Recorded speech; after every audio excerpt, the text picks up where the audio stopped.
I recently purchased the Hakko FR301. There's a video on my channel showing you how you can save money if you live in a 240 volts country. In this video I'm going to test it with the motherboard, and at the end I'll tell you some things that I don't think I like about this model. Alright, so today I have this motherboard. It's a P5P800-VM. It's an old vintage motherboard which needs to be recapped. It's actually working totally fine, but for a matter of reliability, future reliability, all the capacitors need to go and I'll have to replace them all. Now, I have recapped this motherboard before with my old desoldering gun, and especially when it comes to VRM, CPU VRM capacitors, it was basically impossible to remove those capacitors with just the desoldering gun. So some time ago I purchased this pretty large soldering tip. This is from AliExpress. I don't really care too much about the quality. I think it's about 1 centimeter, and the idea is that I put the motherboard on the preheater, and then I'm melting the solder on both legs of each capacitor from the back, and I let the capacitor just fall down for gravity. This is working totally well. It doesn't stress the board at all because you don't have to insist too much. And then I was using my previous desoldering gun to just suck away the solder from the holes. Now, if you think about capacitors, they're just aluminum cylinders. Well, they're not solid aluminum, but they still provide some thermal mass. So by removing the capacitor, it's simpler to melt the solder in the hole and just suck it away, rather than having to melt the solder in the hole, warm up the surrounding, and also the capacitor's leg and the capacitor itself. But today I'm curious to see whether the Hakko is actually able to remove those capacitors without preheating, without doing anything. So let's see what the Hakko can do.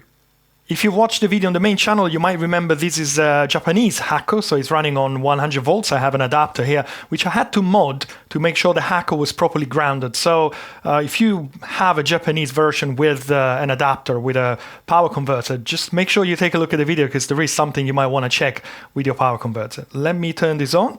I've set the Hakko to 2, which should be around 400 degrees. I can go much higher than that, and probably that would be recommended for a board like this. But let's begin with 400, because I don't really believe in using this kind of tools at like 500 degrees or something like that. So I think 400 degrees could work. Let's see what happens.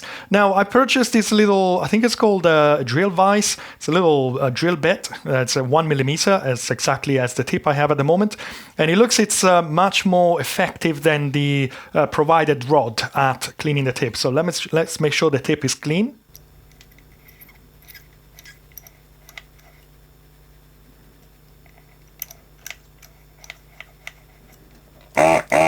There we go.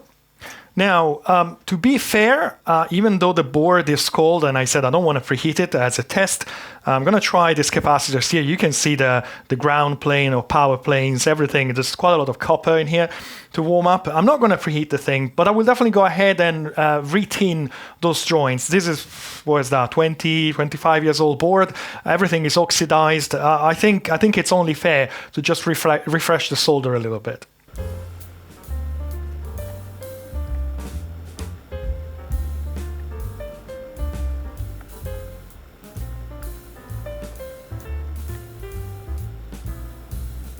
I got a 1 millimeter tip on the Hakko. I went ahead and purchased a 0.8. I might want to test it later on, but for now I go ahead with 1 millimeter. And if you watch the video on the main channel, I did try and desolder something from a motherboard that caused quite some damage. Probably I was applying too much friction to the joints, so I'll try and be a bit more gentle this time. And let's see what happens.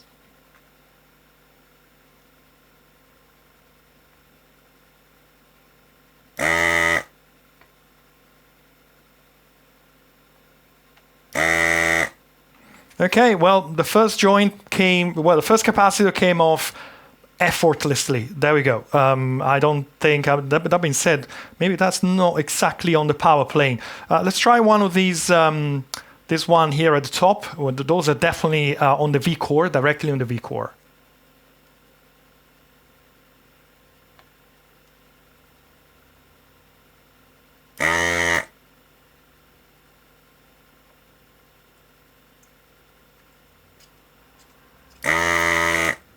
Wow, I am super impressed. I've been gentle this time, so I don't think I'm causing trouble. But the capacitors are coming off with zero problems. My other desoldering gun just couldn't even try to do that. Let's go on. Let's remove all these VRM capacitors. I won't do the whole board. I just wanted to try this myself. And then I'll tell you what I don't like about the Hakko FR301.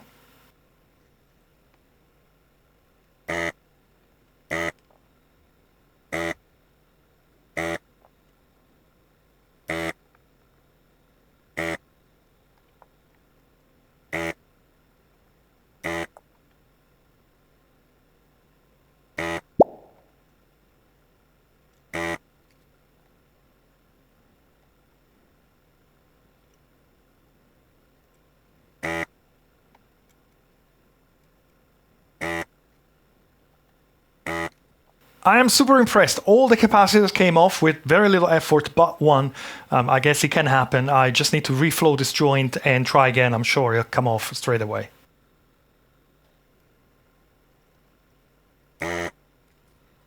I am super impressed. My old IUE, well, I tried multiple times. It was just a waste of time. Even with preheating, it was struggling to remove those capacitors. So this is absolutely fantastic. I think I will still go ahead and preheat the board a bit, but it looks like the Hakko doesn't really need too much efforts even for VRM capacitors, which are the most difficult that you can remove.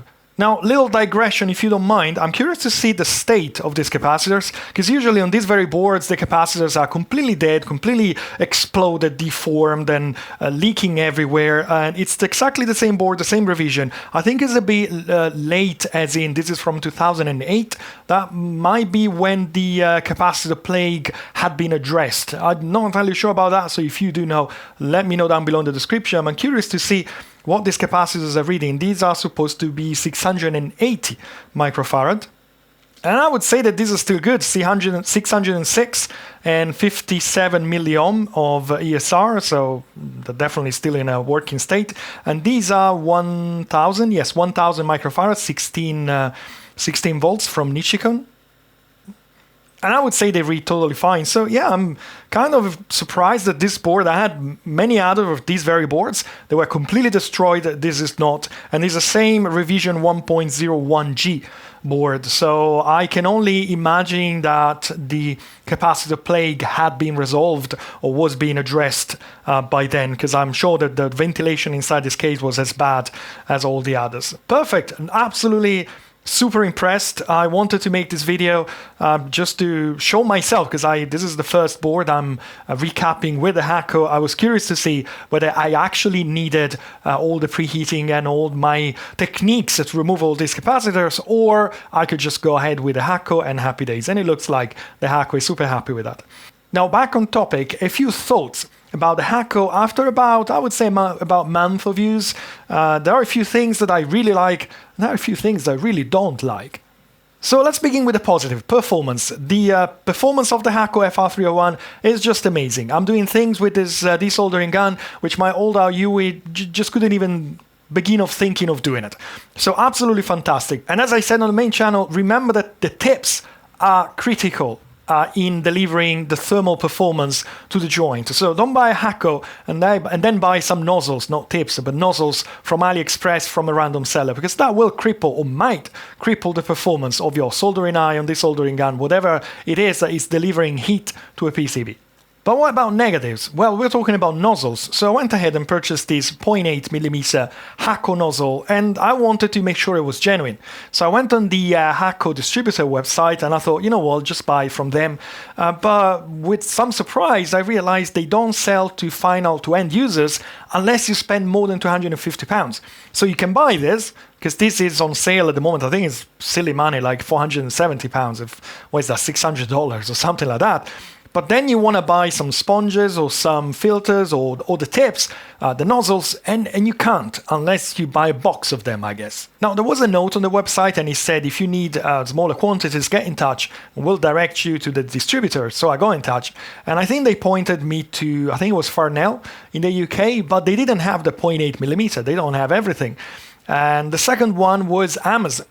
And I said, right, can you point me to the right listing on Amazon? Because Amazon is a big maze, and some things are actually sold by one seller, by Amazon. Some other things you don't even realize unless you look at it. They're sold by random sellers, and Amazon doesn't really give you much warranty or customer service. I think it's like 30 days, and then you're on your own. And they came back to me with something weird, with a screenshot of Amazon listing saying, this should be coming from us. And I said, what do you mean should? Is it coming from you or is it not coming from you? I need to know. I want a genuine item. I don't want to play lotto with this thing. The long story short is, I didn't realize that if you want to buy spares, well, you can't really buy them. Well, you can from Farnell, but they don't have all of them. They're very expensive. By the way, they're like £20 each.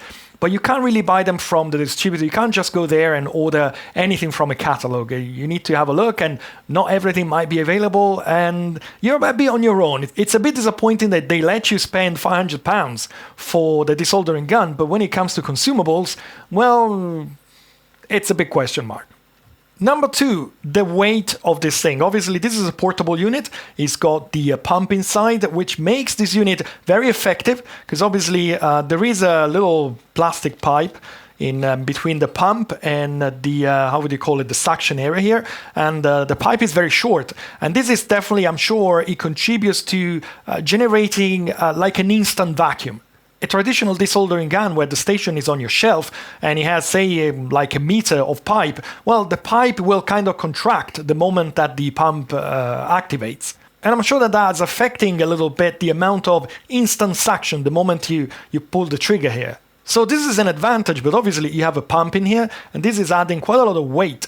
And I found myself, if you have to do a couple of joints, it's not the end of the world, but if you have to work with this for like half an hour, well, eventually you feel the weight. And I end up using my left hand to just try and help my right hand while I'm desoldering components. So that's not great. One other aspect I don't particularly like of the FR301 is the noise. Because the pump is inside the unit, well, when you're desoldering, the pump is very close to your ear and, well, this can be pretty noisy. Once again, for 1 or 2 joints, that's not a problem, but if you're using it for an extensive period of time, well, that can be annoying. Now, that being said, I have to say that I believe that my 100 volt adapter here might be outputting a square wave. And from my understanding, a square wave will not cause any damage to the Hakko, but it will make motors noisier. And that might be contributing to the fact that the Hakko is noisy by itself, and it's even noisier when used with one of these. Now, one consequence of the fact that this is a portable unit is that it doesn't come with a stand. This is what I found in the case from Hakko, and yeah, it does help, but I found that whenever I finished using the Hakko, well, it lives on the floor for about 20 minutes while it cools down before I put it back into its case. Not the end of the world, of course, but it would have been nice if it came with some sort of a stand, so even if it's portable, you can always store it on one of your shelves or on your desk.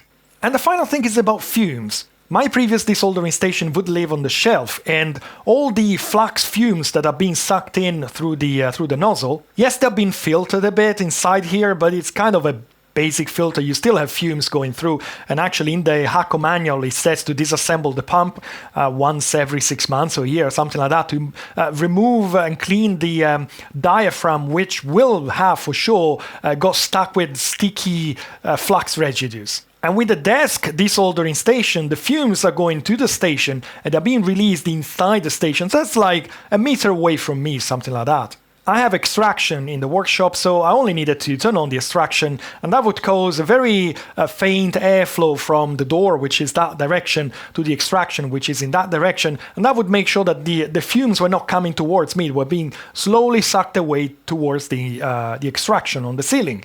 But when you pull the trigger with a Hakko, well, all the fumes are coming in and they're being released from, I guess it's from the gaps of the plastic case. And when I'm desoldering, well, the gun is close to me and I smell the fumes, and I don't think there is a solution for that. Yeah, I can try and keep a distance, or I can try and have a big fan or a more powerful extraction, but the idea is that you should have extraction close to the gun, and it's difficult if you are desoldering here. How can I have extraction here? If you do have it, great, but I don't. My extraction is on the ceiling, or it's here on the desk, or I have a pipe.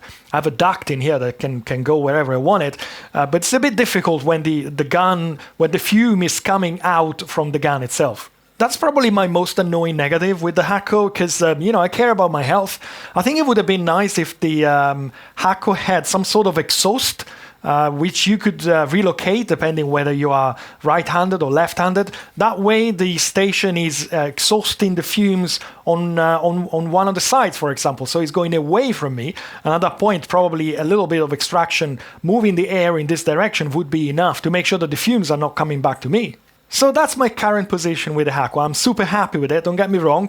But again, it comes with a couple of downsides. Do you have a Hakko yourself? Do you agree with what I'm saying, or you think I'm saying rubbish? Leave a comment down below. Also, I should receive another desoldering station in the future for review, and I'd be curious to compare it with the Hakko. So watch this space. It's going to be on the main channel. Watch this space if you're curious. Maybe there is a better alternative without having to rely on converters, Japan shipping, VAT. By the way, if you watch the video on the main channel, yes, meanwhile, DHL came back with an invoice, so I had to pay VAT. Let me know what you think about the Hakko if you have it, or if you would like to purchase one. For now, this is all I've got for you. I hope you enjoyed the video. If you did, as usual, I'd appreciate a thumb up down below, and also consider subscribing to this channel and my main channel if you like this kind of things. Don't forget, I'm on Facebook and on Patreon. The links are down below in the description. There is a free tier on Patreon, so no excuses. But if you don't want to support me on Patreon, well, maybe you can buy me a coffee, and the link is also down below in the description. If you don't want to buy me a coffee, well, it's totally fine. I hope you enjoyed this short video about the Hakko FR301. That's it for today. Thank you for watching. I hope you have a great day, and hope to see you again soon here on my channels for my next videos. Thank you very much, and goodbye. Bye-bye.